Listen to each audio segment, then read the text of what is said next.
kembali di podcast Edutech PTI. Nah, di episode kali ini kita akan menjelaskan bahasa tentang skala framework COVID serta penerapannya dalam dunia nyata. Dan termasuk studi kasus dari salah satu ini adalah tentang sebuah perusahaan. Nah, bersama saya Rukiel Bani Hamdi dan partner saya Halo. Di sini kita sudah menghadirkan 3 narasumber yang akan berbagi insight penting tentang framework dari COVID tersebut. Oke, baik, silakan narasumbernya masuk.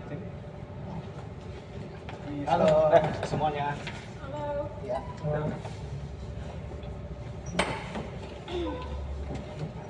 Oke. Di sini saya sudah menyiapkan beberapa narasumber nih yang akan menjelaskan apa itu maturity dalam framework COVID. Nah, pertama kita mulai dari Kak Rita dulu ya. Nah, Kak Rita bisa nggak tolong jelaskan apa itu framework dalam COVID dan kenapa itu penting bagi sebuah organisasi? Baik, aku menjelaskan COVID adalah kerangka kerja manajemen dan tata kelola TI yang dirancang untuk membantu perusahaan memastikan bahwa IT berjalan sejalan dengan tujuan bisnis. COVID digunakan dalam IT untuk menilai sejauh mana proses TI telah dikenali dan dioptimalkan. Oke, dioptimalkan. Oke. Lalu saya ingin tanya lagi, apa yang dimaksud dengan skala maturity itu? Baik, itu adalah indikator tingkat kematangan proses IT mulai dari tidak ada proses sama sekali hingga proses yang sangat terstruktur dan terus ditingkatkan. Ini berguna untuk mengukur kemajuan dan kesiapan digital organisasi. Sangat menarik. Tapi saya ingin tanya lagi, ada yang mau kutanyakan, apakah semua organisasi itu cocok menggunakan COVID atau hanya seperti organisasi besar saja yang bisa menggunakan COVID tersebut? Sebenarnya semua jenis organisasi baik besar maupun kecil bisa menggunakan COVID. Framework ini fleksibel dan bisa disesuaikan dengan skala bisnis.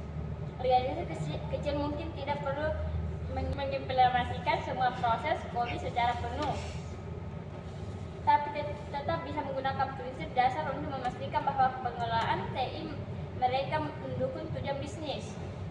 Justru dengan pendekatan terhadap organisasi kecil bisa tumbuh lebih sistematis dan efisien. Itu saja.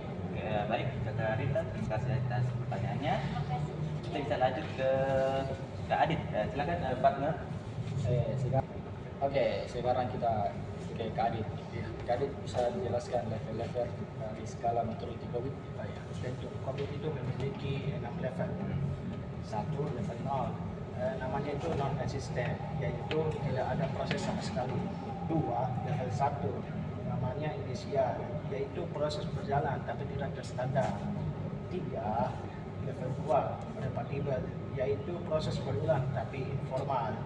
4, level 3, namanya define, yaitu proses terdokumentasi dan standarisasi. 5, level 4, yaitu manage, yaitu proses dikendalikan menggunakan indikator.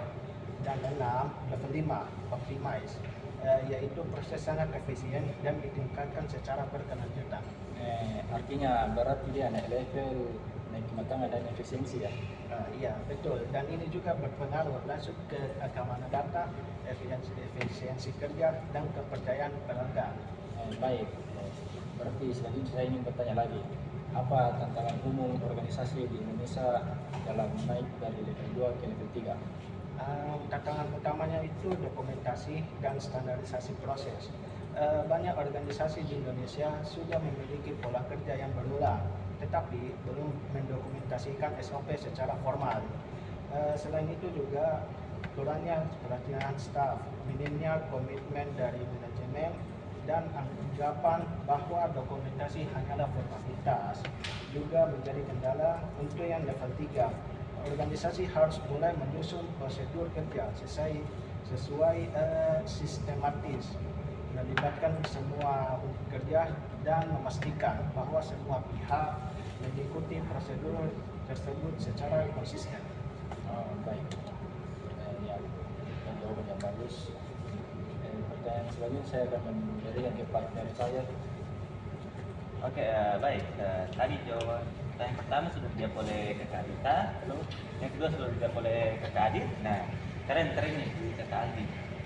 Oke, Kaldi, bisa nggak dijelaskan atau ceritakanlah studi kasus tentang penerapan sebuah TI pada audit di sebuah perusahaan di Indonesia? Bisa tolong dijelasin, Kaldi? Ya, saya ambil contoh seperti PT BRI, yaitu salah satu bank terbesar di Indonesia. Mereka melakukan IT audit menyeluruh karena ingin meningkatkan keamanan dan nasabah. Awalnya sistem manajemen risiko TI. Mereka berada di level 2 atau repeatable karena dokumentasi tidak konsisten. Setelah audit internal dan pendamping, mereka menerapkan sistem manajemen risiko berbasis ISO dan naik ke level 4 atau manager. Nah, luar biasa nih. Tapi kira-kira ada nggak dampak yang langsung yang bisa dirasakan oleh nasabah? Apalagi saya kalau boleh terus terang, saya juga menggunakan BRI dalam aktivitas sehari-hari.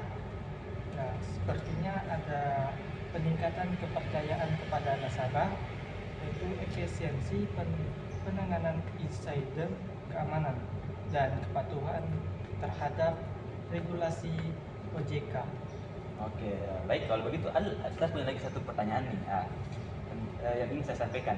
Misalnya nih, kalau memang apa langkah pertama yang sebaiknya kita lakukan oleh kita atau sebuah organisasi mau kecil atau besar jika ingin memulai sebuah audit yang berbasis COVID? Bisa tolong dijelaskan tadi? Baik, terima kasih atas pertanyaannya. Langkah pertama yang paling penting adalah melakukan pemetasan proses TI yang ada saat ini, walaupun masih sederhana. Setelah itu, identifikasi proses-proses mana yang paling kritis bagi operasional bisnis. Selanjutnya, lakukan penilaian awal maturity menggunakan tools sederhana seperti questionnaire atau checklist dari COVID.